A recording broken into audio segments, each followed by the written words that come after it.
再来看花莲有一个查甫人哦，伊去法院出庭刷诈钱，佮有枪支去法院，经过电工机安全检查的时阵，互发现，法警随着甲伊抓起来。这个查甫人是表示讲，伊只是想要保护家己尔。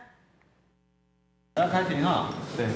你有没有带什么小刀、剪刀、美工刀、辣椒水？没有。 那去法院开庭拢经过安检门检查身躯是毋是违禁品，啊，毋过伫花莲有一个查甫人公然诈钱入去，经过安检门时阵，互法警发现海报内底有一支电步枪甲真侪枪支。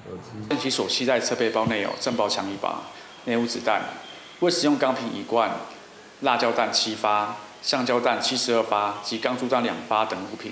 这是伫1月2日，花莲一个26岁姓吴查甫人到地院提告窃盗案的时阵，随身诈钱后警方查到。啊，不过伊定性的时阵表示无清楚枪是属于法院违禁品，佮认为电步枪只是普通的 BB 枪，用来防身应该无违法。该男子表示是作为防身用，他不知道说携带这个枪有违法之余，枪支是否具有杀伤力尚待送验中。本案依《枪炮弹药盗窃管制条例》。 函送花莲地检署侦办。